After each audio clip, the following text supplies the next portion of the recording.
Trabalhar ao lado do marido parecia o plano perfeito para o sucesso, mas o que Marina não sabia era que sua ascensão profissional era vista como uma ameaça dentro de casa. Enquanto ela brilhava nas reuniões, Ricardo arquitetava um plano cruel para destruir sua reputação e vê-la desempregada. Mas o jogo virou de forma espetacular. Descubra como uma traição profissional se transformou no maior triunfo da vida de Marina, levando-a de vítima à dona do império. A rotina de Marina e Ricardo era, para quem via de fora, o retrato da eficiência. Ambos ocupavam cargos de destaque em uma das maiores empresas de logística do país. O café da manhã era servido entre planilhas e metas, e o trajeto para o escritório era o momento em que alinhavam estratégias. Marina sempre foi dotada de uma inteligência rápida e uma capacidade de liderança que magnetizava as pessoas ao seu redor. Ricardo, por outro lado, era metódico e focado na manutenção do status que conquistara. No início, ele celebrava cada conquista da esposa, mas o orgulho começou a dar lugar a uma sombra silenciosa quando os elogios da diretoria passaram a ser direcionados exclusivamente a ela. Marina notava que o clima em casa estava mudando. Ricardo já não perguntava sobre o seu dia com o mesmo entusiasmo. Sempre que ela mencionava a possibilidade de uma nova promoção para o cargo de diretoria executiva, ele desviava o assunto ou pontuava, de forma sutil, as dificuldades e o peso da responsabilidade que aquilo traria para a vida familiar. Ele usava a preocupação com os filhos e com o bem-estar do casal como uma armadura para esconder o desconforto que sentia ao vê-la subir os degraus que ele mesmo almejava. O ambiente corporativo, que deveria ser o campo de batalha deles contra o mercado, estava se tornando o palco de uma competição unilateral e secreta. Dentro da empresa, Marina era vista como o futuro da organização. O dono da companhia, o Dr. Alberto, um homem de visão aguçada e poucas palavras, via nela a sucessora ideal para as operações mais complexas. Ricardo, que ocupava a gerência financeira, começou a notar que o seu espaço estava diminuindo. As decisões mais importantes passavam pelas mãos de Marina antes de chegarem a ele. O ego de Ricardo, alimentado por anos de uma visão tradicionalista, não suportava a ideia de ser o marido da diretora. Ele começou a sentir que sua masculinidade estava sendo diminuída pelo sucesso da mulher que ele jurou apoiar. O silêncio de Ricardo em casa era preenchido por uma atividade frenética e oculta durante as madrugadas. Enquanto Marina dormia o sono dos justos, exausta após dias de trabalho intenso, ele passava horas diante do computador. Ele conhecia todas as senhas dela, todos os seus métodos de arquivamento e as fragilidades dos projetos que ela liderava. O que começou como uma inveja silenciosa estava prestes a se transformar em uma sabotagem meticulosa, desenhada para provar que Marina não era tão competente quanto todos acreditavam. Marina sentia que algo estava errado no ar, mas jamais poderia imaginar que o inimigo que planejava sua queda dormia ao seu lado todos os dias. A fase de execução do plano de Ricardo começou de forma quase imperceptível. Pequenos erros em relatórios enviados por Marina passaram a surgir. Eram dados trocados em planilhas complexas, vírgulas movidas que alteravam milhões em orçamentos e prazos que pareciam ser alterados misteriosamente nos sistemas internos. Marina, sempre muito criteriosa, começou a duvidar de sua própria sanidade. Ela revisava o trabalho diversas vezes, mas, ao chegar na mesa da diretoria, os arquivos apresentavam falhas que ela tinha certeza de ter corrigido. O estresse começou a consumir sua energia, e o brilho que antes a destacava passou a ser substituído por olheiras e uma constante expressão de ansiedade. Ricardo, agindo como o marido perfeito, oferecia ombros para ela chorar e palavras de consolo que, na verdade, eram veneno. Ele sugeria que talvez ela estivesse sobrecarregada, que o cargo atual já era demais para uma mulher com tantas responsabilidades domésticas e que seria melhor ela pedir uma licença ou até mesmo uma demissão voluntária para cuidar da saúde. Marina, porém, possuía uma resiliência inabalável. Em vez de recuar, ela trabalhava ainda mais, tentando encontrar a fonte dos erros que estavam manchando sua reputação impecável perante o Dr. Alberto. O que Marina não via era que Ricardo estava usando sua posição na gerência financeira para plantar evidências de má gestão de recursos nos projetos dela. Ele criava trilhas digitais falsas que sugeriam que Marina estava desviando verbas de consultoria para contas pessoais. Eram provas fabricadas com maestria, utilizando a intimidade que ele tinha com a vida financeira da esposa.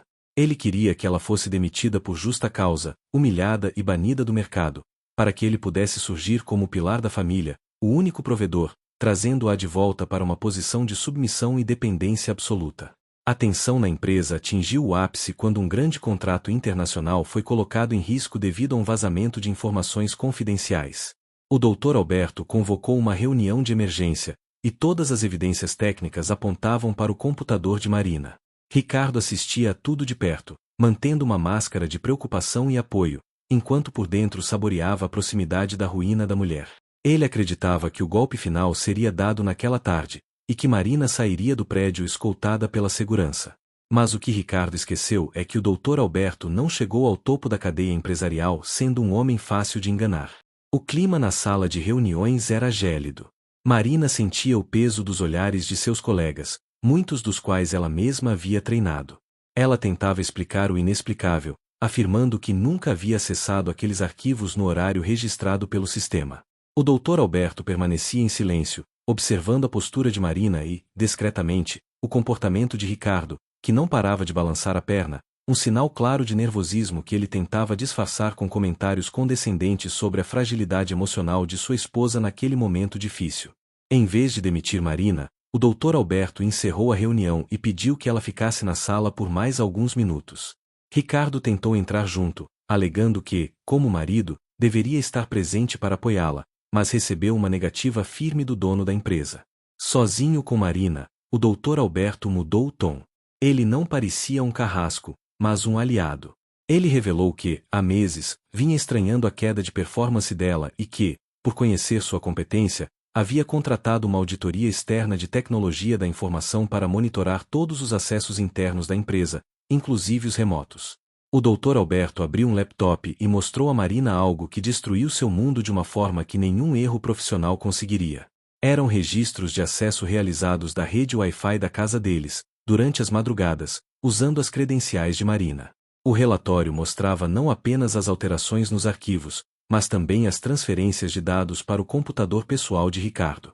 O mestre da logística não era ela, mas sim o homem que ela amava, que estava logado no sistema enquanto ela dormia, destruindo sua carreira clique por clique.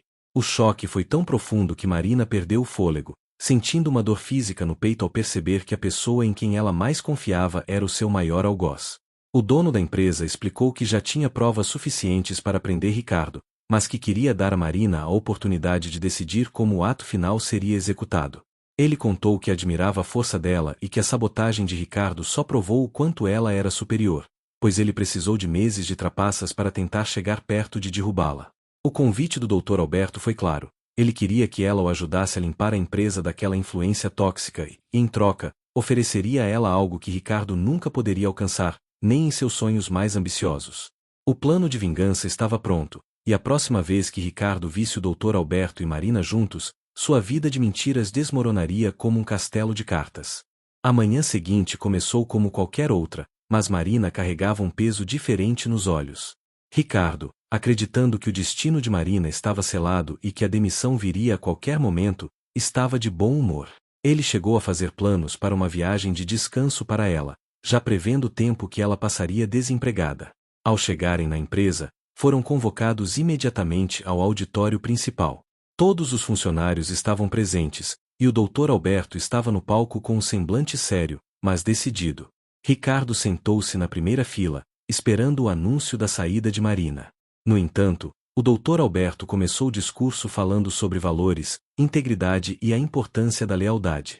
Ele então chamou Ricardo ao palco, sob o pretexto de homenageá-lo pelos anos de serviço na gerência financeira. Ricardo subiu orgulhoso, ajeitando a gravata, achando que sua ajuda para derrubar Marina havia sido notada e recompensada. Mas, em vez de um prêmio, o Dr. Alberto acionou o telão, exibindo para todos os presentes as provas da sabotagem, os logs de acesso noturno e os e-mails falsos criados por ele. O silêncio no auditório era absoluto, quebrado apenas pelo som da respiração ofegante de Ricardo.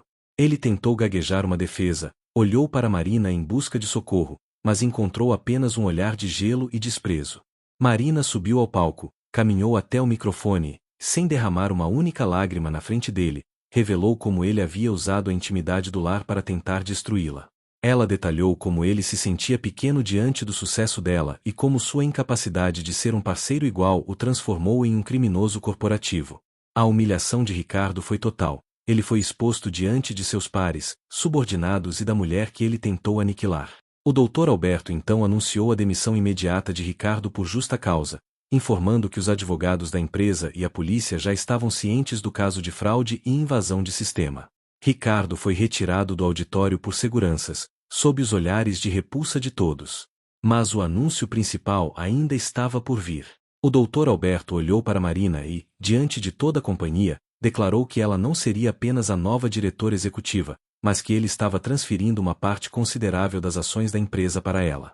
Marina estava se tornando sócia da organização que ela ajudou a construir e que quase perdeu por causa da inveja de um homem pequeno. Ricardo saiu do prédio sem nada, enquanto Marina subia ao topo, mas a jornada dela ainda teria um capítulo final de renovação e justiça pessoal. A vida de Marina mudou drasticamente nos meses que se seguiram. O divórcio foi rápido e implacável. Com as provas da sabotagem e da tentativa de destruição de sua imagem, Ricardo não teve direito a nada do patrimônio que Marina conquistara com seu trabalho duro. Ele terminou vivendo em um pequeno apartamento alugado, trabalhando em empregos medíocres, já que seu nome estava manchado em todo o setor de logística. A inveja que ele sentia do brilho de Marina acabou por consumi-lo, deixando-o na obscuridade que ele tanto temia. Como sócia da empresa, Marina implementou mudanças profundas. Ela criou programas de mentoria para mulheres e estabeleceu uma cultura onde o mérito era a única moeda de troca, eliminando as políticas de corredor que Ricardo tanto utilizava. A empresa floresceu sob seu comando, atingindo lucros recordes e expandindo para mercados internacionais que antes pareciam inalcançáveis. Marina não era mais apenas a executiva brilhante, ela era uma força da natureza, respeitada globalmente por sua resiliência e visão. Os filhos de Marina, agora mais velhos, viam na mãe um exemplo de dignidade. Ela nunca escondeu a verdade sobre o que aconteceu, ensinando-os que o amor nunca deve ser confundido com posse ou competição. A casa que antes era palco de silêncios pesados e sabotagens noturnas agora era cheia de luz e risadas. Marina descobriu que a felicidade não dependia da validação de um homem que se sentia ameaçado por ela, mas sim da sua própria capacidade de se reinventar e de se manter fiel aos seus princípios, mesmo diante da traição mais íntima. A lição que fica dessa trajetória é que o sucesso de uma pessoa nunca deve ser visto como a derrota de outra. Ricardo tentou apagar a luz de Marina para que ele pudesse brilhar sozinho, mas acabou apenas revelando a própria escuridão. Marina, por outro lado, usou as cinzas do que ele tentou queimar para adubar um império ainda maior. Ela aprendeu que ser mais do que alguém não é um pecado, e que ninguém tem o direito de exigir que você diminua sua intensidade para caber no ego de outra pessoa. A história de Marina termina com ela observando a cidade do alto de seu novo escritório, com o título de propriedade da empresa em sua mesa. Ela não olhava para trás com mágoa, mas para frente com a certeza de que sua maior conquista não foi o dinheiro ou o cargo, mas a liberdade de ser exatamente quem ela nasceu para ser, uma líder, uma dona de seu destino e uma mulher que ninguém, jamais, conseguiria destruir novamente. E lembre-se, entre segredos a verdade sempre aparece.